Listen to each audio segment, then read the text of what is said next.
We continue our series of lessons on Sunday morning Bible class entitled, Am I My Brother's Keeper? Of course, we understand the answer to that question is yes, certainly yes. And so we're talking about several things that would then lead us to do. I am my brother's keeper, therefore I will pray for my brother. Or I am my brother's keeper, therefore I will be benevolent toward my brother.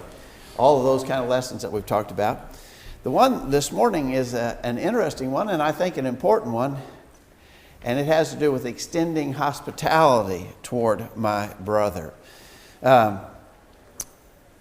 This is a thing that we talk about sometimes. However, I think that you would agree with me that the concept of hospitality or being hospitable is not practiced as much in our day and time as it was in days gone by. And we'll talk about some of the things that hinder us from being hospitable, maybe things that hinder us in our day and time that are different than times past. But even though we may feel like there's some hindrances, it doesn't excuse us from what the Bible teaches us is actually an obligation that we have, and we'll talk more about that as well. The study starts out by looking in 2 Kings chapter 4, the example of the Shunammite woman and Elisha. So let's go over there for just a moment and read quickly 2 Kings 4, beginning verse 8. 2 Kings 4, verse 8, And it fell on a day that Elisha passed to Shunem, where was a great woman, and she constrained him to eat bread. And so it was that as often as he passed by, he turned in thither to eat bread. And she said unto her husband, Behold, now I perceive that this is an holy man of God, which passes us continually. Let us make him a little chamber, I pray thee, on the wall, and let us set for him there a bed and a table and a stool and a candlestick. And it shall be when he cometh to us that he shall turn in thither. And it fell on a day that he came thither, that he turned in into the chamber and lay there. And he said unto Gehazi, his servant, Call this Shunammite. And when he had called her, she stood before him, and he said unto him, Say now unto her, Behold, thou hast been careful for us with all this care. What is to be done for thee? Wouldest thou be spoken for to the king or to the captain of the host? And she answered, I dwell among mine own people.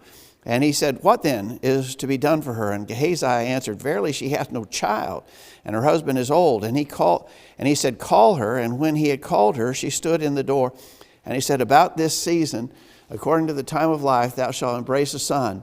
And she said, Nay, my lord, thou man of God, do not lie unto thy handmaid. And the woman conceived and bare a son at the season that Elisha had said unto her, according to the time of life. All right, let's talk about this for a minute, because I think we see here in this Shunammite woman an incredible example of open-hearted generosity. Notice that she initially, just when this started, she constrained him, verse 8 says, to eat bread. And it was as often as he passed by, he turned in thither to eat bread. And so you get the idea that this was something that she wanted to do. She insisted upon it. When it says that she constrained him to turn in to eat bread, that indicates that she wasn't doing this just because she felt like she had to, but that she actually wanted to and was committed to doing that sort of thing. And I think that's an important principle for us all when it comes to this matter of hospitality. It needs to be something we're committed to, that we're doing it because it's actually something we want to do. It's not it's not done out of burden or obligation, but actually something that we really are interested in doing. And doing frequently, as often as he passed by, he turned in. And then she wasn't even content with that level of hospitality. They even constructed a little room for him to come and stay overnight when he passed by. You talk about going to the next level of hospitality. Obviously, her and her husband, they did that as well. And then what I think is really interesting, when she was asked, well, what do you want? What do you want for all this? What should be your reward for all of this? We could speak to the king on your behalf, or we could speak to the captain of the host on your behalf. She said, when she said, I dwell among my people, she's basically saying, I'm content. I don't need a thing. That's what we would say, I don't need a thing. So she wasn't in it with the idea of personal gain. She wasn't doing this just, I'm going to do this for them and then I hope to get something out of them in return for what I have done. Which is another important principle about hospitality. Hospitality should be extended without the idea that I'll host you and then I expect you to host me and you scratch my back, I'll scratch yours sort of thing. That should not be the case with us in regards to hospitality. But then my final observation about that incident would be she was blessed, right? She was richly blessed because she had shown this hospitality. She didn't ask for it and she wasn't doing it for that reason, but she got a great blessing as a result of being this open-hearted, generous, hospitable person. And I think we would, if we practiced hospitality more genuinely, we would be able to testify in the same way that we are blessed whenever we are hospitable to others. And so I think, I don't know if you'd ever thought about the Shunammite woman particularly as an outstanding example of hospitality, but she really is. And and there's a number of points to be drawn from that. Monty? I think in verse 9 and 10 we also probably deduced that she done it in some respects as a service to God. She recognized that this was a man of God. And so in doing this, she would also be serving God in doing it. And I think we're taught in the New Testament that we're to extend hospitality. It's a duty we have as Christians to do that. So in effect, we're serving God when we help others in this way. I think you're right. Tom? Interesting to note that, as a wife, sometimes that she recognized things and went to her husband and convinced him to go through and do this. That sometimes, men just get caught up in so much of everything affairs of their life, they don't see things, and that's where, having a good godly wife helps out because they can see that, bring it to the attention, and then they both work to provide for their life. I think that's right. I kind of get the idea, although I don't know if you could really hang your hat on it or not, that they were showing hospitality to him before, in verse 9, she said, I perceive that this is a holy man of God which passes us by continually. So, in other words, she didn't connect, this is Elisha. This is the powerful prophet of God.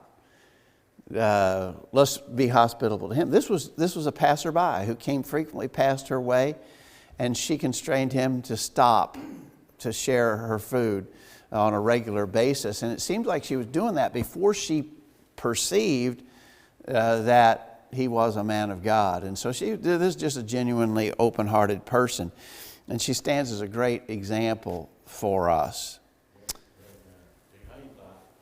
He felt like she only was blessed with a child. I think that was his idea. But I don't think she was all that, but she wasn't all that much for it. But later on, after she had the child and everything, Elijah turned out to be a good thing to have nearby. Okay. She wasn't asking for anything in return for her hospitality.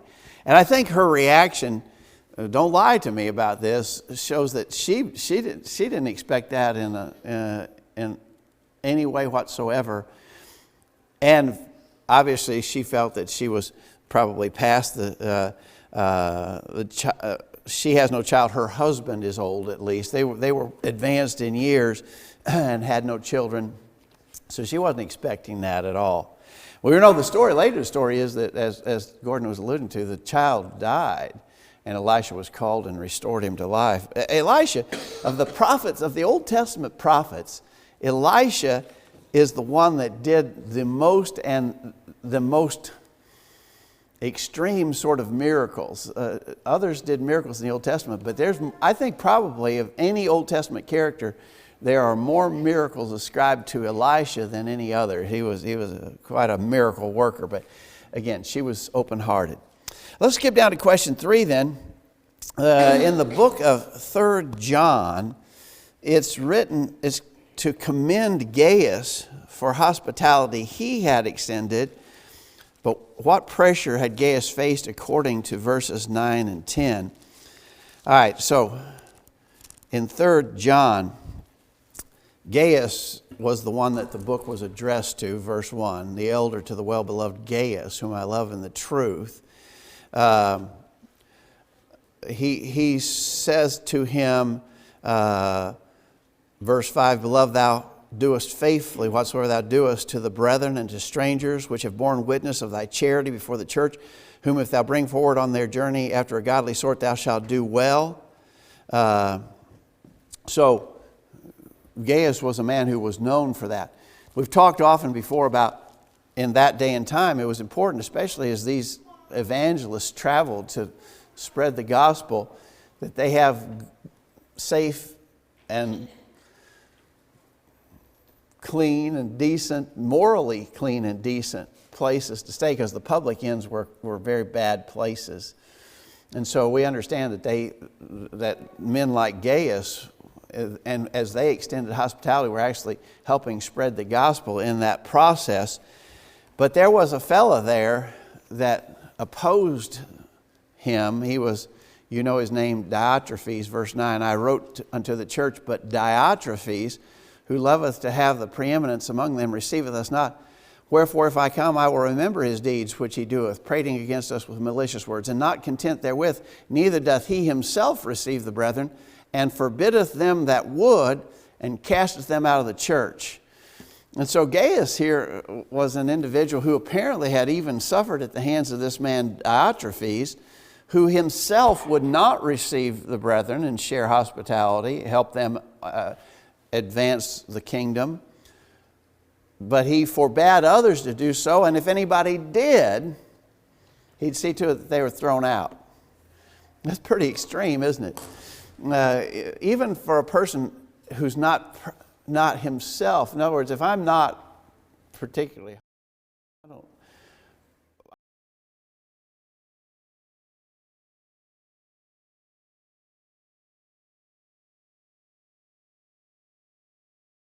if you show hospitality, but that's what Diotrephes was. He wasn't given to hospitality himself, and he insisted nobody else do it either, and if you do, you're out. He loved the preeminence. Obviously, that was the main thing that was keeping him from being open to these who would come there doing the work of evangelism. But Gaius, you get the idea, Gaius was not deterred even by a horrible person like Diotrephes. Maybe a lesson that we could draw from that is, are there bad people in the church? Well, sad to say there are. There are just some folks that are not pleasant at all. Some folks are just sinfully wrong altogether. But I can't let that keep me from doing what I can do, what I should do, and so forth. And so Gaius stands as an example of a person who would not let harsh consequences stop him from being generous and open toward others. Any thoughts or comments there? Anybody? Tom? Another example, Abigail in the New Testament with David. Abigail and David, her husband David was totally against helping David out at all. She came through and cared for him, these men, because she recognized that he had protected their flocks and their different things. And so, in some essence, she sort of went behind her husband's back and was hospitable to David. Even when her husband was negative, okay? Jeff? Is it wrong to warn others of people like that? I mean, to me, it seems like they're doing it here. Like if I know you're going to a particular town, and I know somebody that has that attitude of Diotrephes, Yeah. to warn you that, hey, if you go here, this is what he's done. No, I don't think it's wrong to do so. In fact, I think passages like Romans chapter 16, verse 17, mark them which cause divisions and offenses contrary to the doctrine which ye have learned, and avoid them. So I think there would be a biblical principle for doing that sort of thing. This Diotrephes is a really bad guy. He's not the last bad guy that ever was in the Lord's church. And so, but as Jeff says, appropriate warnings are certainly biblical, but we can't let them stop us from doing what we need to be doing. All right. So one of the main verses, this is question 4. Question 4 says, what attitude are we not to have as we extend hospitality according to 1 Peter 4, verse 9. This is going to be one of the main verses we would go to whenever we talk about hospitality. In 1 Peter 4, verse 9, it says simply, use hospitality one to another without grudging. And so the attitude we're not supposed to have when we extend hospitality is a grudging attitude. I'm going to do this, but I'm going to tell you right now, I don't want to. I just hate it. I'm not interested in it. But I'm going to do it out of a sense of horrible, dreadful obligation. Well, I think we've all made the point before that if we serve at that level about anything, it's not pleasing to the Lord, right? The Lord's not pleased if we do what we do in that fashion. And when it comes to hospitality, we shouldn't do it that way either. And so here I am, and I know I'm supposed to be hospitable, but oh man, I just hate it. I hate it. I dread doing it. I don't want to do it. Well, it says don't do it if you're grudging, so I just won't do it. Right? So do your hospitality to one another without grudging. I can't do it without grudging. And so does that excuse me from doing it? Monty?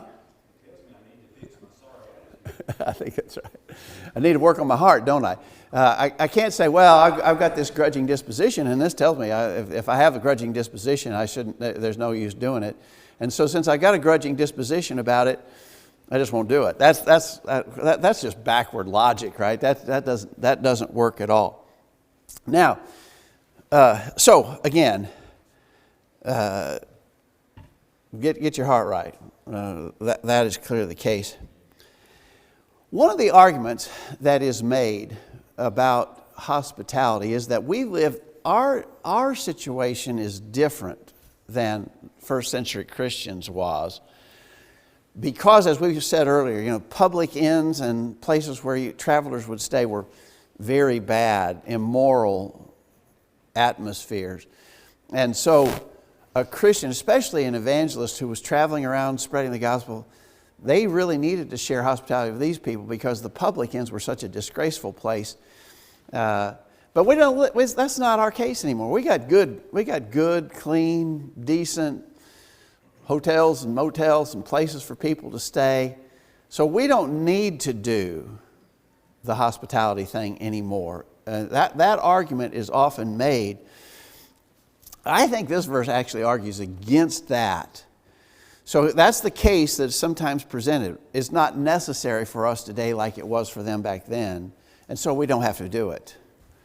But I think this verse is talking about a hospitality that wasn't exclusively towards strangers. Sometimes the argument is made that the hospitality was care of strangers. Sometimes you might even hear it translated that way, care of strangers. Well, that was part of it for sure. I don't dispute that. But this suggests that that these weren't necessarily always strangers, right? Use hospitality one to another. Well, that suggests there's a relationship that exists there between the people who this hospitality is talking about, right? So I think that again, sometimes I believe folks excuse themselves from the responsibility of hospitality, saying we live in a totally different time, and the need that existed then does not exist today. This care for strangers that was the hospitality of the first century isn't a factor for us today, so we don't have to do the same thing. I think it's a mistaken argument. And I think this verse suggests a reciprocality that would imply that a relationship existed between these people, and they were still instructed to be hospitable back and forth. Who did I see? Wade? So, my son Timothy is doing an internship in Atlanta in the summer. And so, there's a lady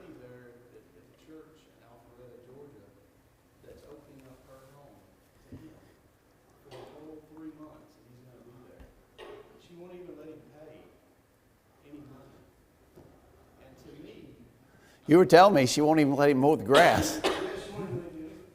She just said that you just have to just pay for your food. Yeah. To me, that's just such a great example of hospitality on her part. I mean, she didn't know Timothy, you know? I mean, Okay. why would she even entrust him to come in her home? Okay, now this brings up, I think, a point that's worthy of discussion. That is, you just implied that's an extreme that's almost off the chart in degree. So, and very commendable. Am I not what I ought to be if I don't open my home to someone like that? In other words, I guess what I'm asking is everybody expected, or would it be reasonable to imagine that everybody would do exactly the same kinds of things about hospitality? You see what you get my point? Monty? I think an example that would tell us no, we're not all expected to do the same thing would have to do with Ananias and Sapphira. When they sold the land and didn't give all of it, and Peter told them you didn't have to sell the land and the money was yours after you did, you didn't have to give it all, but you lied about it. But I think what I'm getting at here is we're not all expected to do the same things. You know, even if, like you say, people make the argument that, well, there's not this kind of same need in the first century, that same type of hospitality. Okay, fine. If there's not, then we need to find another way to show hospitality, because this command to show hospitality is a command, so we need to be doing it. Now, don't all of us have the same ability to show hospitality? It wouldn't necessarily be possible for all of us to open our homes to someone like has been done for Timothy. That don't mean we can't show people hospitality Right. in other ways. I think that's the point. Jacob? Verse 10, the next verse says, that every man has received a gift, even so minister the same one to another. So obviously we have different gifts and different abilities. Yeah. But the command is universal, that we need to be using our abilities and our gifts in this way, whatever we can do. I think you're exactly right. Dale? Verse 8 there, backing up to it too, says, above all things, have fervent love for one another, for love will cover a multitude of sins. That's something we need to think about too. And one of the reasons I wouldn't be hospitable is because I don't have a degree of love, right? But I think that's a good observation, is that just like everything, different people have different abilities and talents. And for this woman that's been so generous to Timothy in Atlanta, I think she is off the chart up here somewhere. I mean, you don't normally chart that sort of thing. But that doesn't mean that everybody would have to do the same thing she did. But all of us have some ability to be hospitable and should be. And so, I mean, did you notice there in 1 Peter 4 verse 9, it's not stated as an option or good advice. It's stated as a command. Use hospitality one to another without grudging. So, I mean, again, not everybody would be at the same level to do the same sorts of hospitable acts, but we all have something that we can do to show this generosity, open-hearted generosity toward one another. Tom? Passages there in Matthew, where he's talking about, those that, gave a morsel of bread or a cup of water to someone. Just a cup of water. Just a cup of water. And, they said, as often as you do the least of these, you've done it unto me. Yeah. Jesus is showing that principle, that willingness to do something, even whatever the minimal that you have to be able to do it. But just being able to, he used that other example about the person that just talks about it, eat and be filled, but not give them anything. Yeah. Just that lip service. Yeah. It's got to go beyond lip service. It's Okay. gotta go through and be able to, look at a need and just do the need because it needs to be done. Right. Dale? Greg, kind of makes you think about the Samaritan took the guy, the priest and all, and bypassed, he took him to his home and nursed him back to him, and here, he was known. Well, yeah. It took him to an inn, actually, and nursed him, and then paid as he was leaving for more care. Yeah. I think that's right. The next question, 5, what are some occasions in the Scripture when you remember hospitality being extended? Anybody think of one off the top of your head? Wade? I put down Abigail in the First Samuel. Okay, right, When she brought the food. and right. David was meat. Abigail was an outstanding example. Others? Tom? You have, Jacob, when he's journeying up to Hannah, up to Haran, and, Rachel comes and with the water and, helps her. When she basically greeted him upon his arrival. Yeah, yeah. You have Moses coming into, his wife's family there when he was sojourning, Okay. after being expelled from Egypt. There's several. I concentrated in my list on New Testament examples, but in those Old Testament examples, they seem to think, for instance, Lot, when those strangers came to Sodom, and he did not want them to spend the night on the open square because he knew it was a very dangerous thing. And he just insisted that they come into his house. Often they would just insist, you sit down here, we'll butcher an animal and fix a feast. There were very generous acts of hospitality in several Old Testament instances. Can you think of any New Testament instances that come to your mind? Wade? What I thought of is, and I don't know if I can prove this or not, but, in Luke 22, when Jesus and his apostles are fixing to take the Lord, or the Passover feast, Yeah. he tells them to go and find a man that has a room prepared. And he said, just tell them that we're in need of it, for the Passover. And he gives him this room. So I don't know if I could prove if he paid for it or whatever. Yeah, I don't know either, but he was ready to accommodate. JD? I had that one on my list too, Mary and Martha. I thought that was we all familiar with the story of Mary and Martha. But I thought that was kind of interesting that act of hospitality was linked with an opportunity for Jesus to be teaching. Right? And we know Martha was busy serving and Mary was listening to Jesus teach. But it's kind of interesting that here's a case of Mary, at Martha, and she wanted Mary to pitch in and help a little more. But they were showing hospitality, but it was linked with an opportunity for Jesus to be teaching the people who were present. That's interesting that our hospitality and teaching opportunities can be linked. Any others? Tom? The whole last chapter of Romans goes through and just lists over and over several people. People who helped Paul. Help Paul, help the church, help those, that were in need.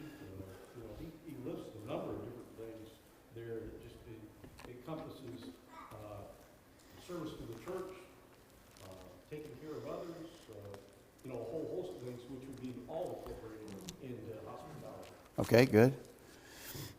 Lots of examples, just lots of examples. One more I was thinking of in Luke 7.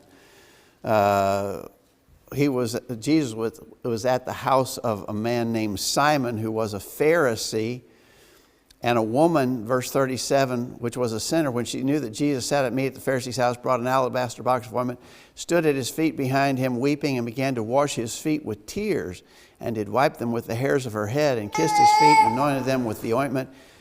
And when the Pharisee which had bidden him saw it, he spake within himself, saying, This man, if he were a prophet, would have known who and what manner of woman this is that toucheth him, for she is a sinner. And Jesus answering said to him, Simon, I have somewhat to say unto thee. And he said, Master, say on. There was a certain, well, then you know the story of the unmerciful servant. In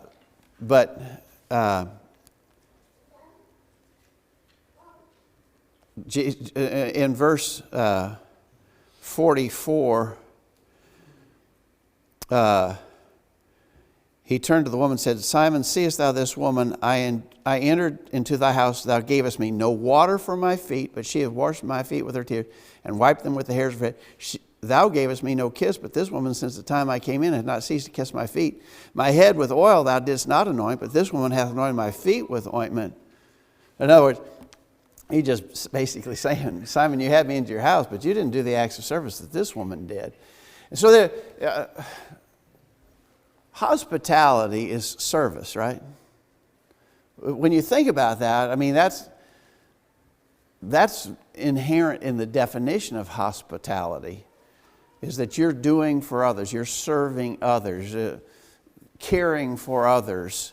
And so in that example, as well as others, we see that this, you have to invest yourself, you have to expend your energy and sometimes your money in order to be hospitable. And there's so many great Bible examples. Question 6 says it takes cooperation between husband and wife for a couple to be hospitable. Tom mentioned earlier, maybe one of the marriage partners sees the need more than the other, just like in our very first example of the Shunammite woman and her husband. You know, she brought it up to her husband, let's make a little room for Elisha. And it really does require cooperation. One may be more perceptive than the other and vice versa, but both are going to have to agree and cooperate to make hospitality work. You've probably known it through the years, situations where maybe there was a real imbalance in a married couple between one who was very interested in sharing hospitality and one who wasn't interested at all, and it even served as a point of friction. And that should not be the case. It ought to be important for us all. Again, different levels, different abilities. We can't all do the same thing. But husbands and wives should and be helpful to one another in regards to that. Question 7, I think, is really important to us. What are some of the hindrances to hospitality? What do you think? So, we've seen plenty of examples. We see that this sort of thing is mentioned frequently in Scriptures. We see that it's even a commanded thing that we need to be practicing. What would be some of the things that would hinder us from doing this? Now, would you agree with me that this is a good thing? The whole notion of hospitality is a good thing, right? So if it's a good thing, what would be a hindrance that keep me from doing it? Huh? Selfishness, greed. Selfish, because to do it takes time and energy and money. So I'm just not really interested in investing that, right? So, because it costs me, and my attitude is more, what's in it for me? And so since I have this selfish attitude, that hinders me, no doubt about that. What else? Dale? Maybe I'm just lazy. I just don't want to do it. I'm just not interested in putting out the effort to do it. I think that would be... Monty? I think probably it boils down to we really don't love God like we ought to. We just discussed a few minutes ago. It was a command to be hospitable. And Jesus says, if you love me, you'll keep my commandments. So when we're being selfish with the blessings God's given to us, we're not showing a real appreciation with them, because we really appreciate what God has done with us. We do like it in the verse before or after the one we was talking about a minute ago. We would be sharing our blessings, our gifts with other people. So we really, if we love God like we ought to, we'd be keeping that command to be hospitable. We'd be loving our neighbor. We'd be showing hospitality to other people and doing what we could to help them, rather than just sitting back and keep it all for ourselves. All right, just very bottom line, love God, do it, keep His commandments is one of His commandments. So not committed to God and doing God's will is a hindrance. Jacob? Maybe a misunderstanding of what purpose is and what the goal is. I think sometimes we get wrapped up on the quality of the meal or how nice our house is prepared and how clean it is and so forth. Sort of gets away from the understanding of what the real objective is. I think so too. If I can't provide an elaborate 5-course meal, I'm not going to do it. Whereas so often some of the best acts of hospitality are, hot dogs and beans, instead of a 5-course meal. So again, as Jacob said, sometimes we we think, well, I'm not able to go to the level needed, therefore I won't do anything. I tell you, one of the big points I had in my answer to this is a lack of relationship with one another. I don't hardly even know that person. So I'm not anxious to invite them into my home because I just don't hardly even know. So here's another member of the church, and I don't even hardly know that person. We're effective strangers to one another. I'd as likely invite someone into my home who's just walking down the street as to invite this person, because I have about the same relationship with that total stranger as I have with this person who's a member of the church. I think sometimes the fact that we don't nurture relationships in the body of Christ is a hindrance to us sharing hospitality. Tom? Just downright excuse me. I mean, we can always come up with an excuse. There's sort of a thing too, even with family, there's hospitality that needs to be shown from time to time. The Jews had a problem, they used to use that concept of hoarding, that, I'd really like to help you, but I promised this to God, so I can't. Yeah. It was, just downright, if you look hard enough, you can find an excuse not to do something. I think exactly right. And we fall back to this excuse so often. I'm busy. I'm real busy. And so I let my busyness keep me from doing all kinds of duties. But we use that. That's a favorite fallback excuse for us, isn't it? Wade? Do you think hospitality is limited to having people in your home? Say that again. I think it's a good question. Do you think hospitality is limited to having people in your home? Okay, you get Wade's question. I think it's a really good question. So when we talk about hospitality, is it exclusively having someone in my home? What do you think? Anybody? Dale? I don't think so. I think you could invite somebody to go somewhere with you, or go to dinner, or go to a friend's house, and you could probably consider a lot of them. Okay, I think so too. I think when we think hospitality, the first thing we think about is having somebody in our home. But I think there are plenty of other ways to demonstrate this kind of love and open-heartedness toward another. For instance, somebody's sick or got a sick child, and you carry food to such a person. Well, that's an act of generous. I don't know if it exactly fit the description of hospitality or not, but it certainly shows a commitment to one another that's akin to, at least, hospitality. And so there's other ways. I think it's good. What were you thinking, Wade? Well, yeah, I was just asking a question, but another question kind of following up with that is, do you think as far as us on the receiving end of hospitality,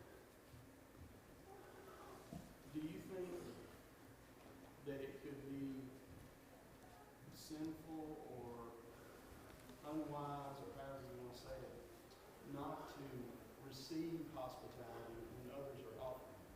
I think that's another good question. In other words, so I'm not, in this instance, I'm not the one who's extending hospitality, but I've been invited to receive hospitality from someone. I think I need to be open to that too, because, in our day and time, we have retreated into our own air-conditioned houses, haven't we? The windows are sealed shut, and the air conditioner is running, and I've got my TV and my internet connection, and we don't relate to one another like we used to, and that hospitality's taken a nosedive because of that. And so Wade invites me to his house. It'd just be easier to stay home and watch TV. I think I'll just stay home and watch TV. So I keep Wade from extending hospitality because I won't accept his invitation to share his hospitality. So I remember, we're almost out of time, we got to hurry here. I remember several years ago, I was preaching in Athens, and And after services on, I think it was on Sunday evening, it was a really pretty early summer evening, and one of the men said something that almost made me cry. He said, you know, it used to would have been that on a evening like this, we would have gone home, sit out on the front porch, drank iced tea. Kids would chase lightning bugs in the yard, and we would visit with one another. He said, tonight, nobody's going to do that. We're all going to go home to our air-conditioned houses and sit in front of TV until it's time to go to bed and not talk to anybody. And he said, we have lost something. And I think that was a great observation. We have lost something when we don't enjoy that kind of interaction. We've let the modern culture and the modern media rob us of something very precious. Monty. I think sometimes the idea of receiving hospitality or receiving help, maybe when we're in need, people resist that because they're proud. I know of a case one time where we was worshiping, we went to go give a man, he'd been out of work for a while, had sickness in his family, and we was going to help him out, we collected some money to give him, and he wasn't going to take it because he had this proud attitude, I don't need help from anybody, I'm a man, I can take care of myself. Well, I think that pride and arrogance, if we're not careful, it becomes sinful because we think it's all on ourselves. We can't get through this world by ourselves. Jesus had to have help. He talked several places about angels coming and ministering to him, especially like after his fasting 40 days in the wilderness and whatnot. And so if Jesus had to have help, it's not unreasonable for us to humble ourselves to accept help when it's appropriate. Yeah. You know, it's just, if it's a command to give help, then it seems logical that it's also a command to be humble enough to accept help when you need it. Exactly right. Quickly, question 8. What are some of the blessings enjoyed by hospitable people? I think hospitable people are themselves encouraged. They're giving encouragement, but they're receiving encouragement too. And there's all sorts of, I think there are family benefits that come. I know through the years when Cindy and I have hosted gospel preachers for a week of gospel meeting, for instance, it's a tiring week, but we always, now there's a few cases where we felt we were burned pretty badly by ungracious people, but mostly we feel like we were the benefit, we benefited from it. We think our kids benefited from it. There's family benefits that come. Kids are taught valuable lessons and so forth. There's just lots of benefits that you yourself receive. In other words, you're giving benefit to others when you share hospitality, but you receive benefit as well.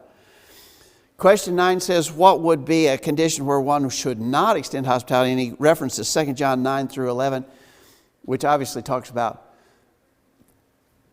false teachers and helping them on their way. You know, we talked about how hospitality in the first century helped evangelists on their way as they spread the gospel. And John says specifically, don't help false teachers on their way. And then the last question is from Matthew 25. Tom referenced this earlier, where simple acts, a cup of cold water in my name. You know, the Lord commended those who did that sort of thing. It doesn't have to be something extreme and elaborate. It can be something very simple, a cup of cold water in my name, and the Lord commended that sort of thing. So I think this is an important lesson and one that we need, all of us need to think about and apply. Am I my brother's keeper? Yes. Well, if I am, then one of the things I need to be mindful of is how I can be hospitable toward my brother. Tom? The world has a saying, probably comes from biblical principles, it's better to give than to receive. Yeah. Sometimes you benefit a whole lot more by giving, even when you don't have, a whole lot to give than to receive. More blessed to give than receive. All right. Thanks, everybody.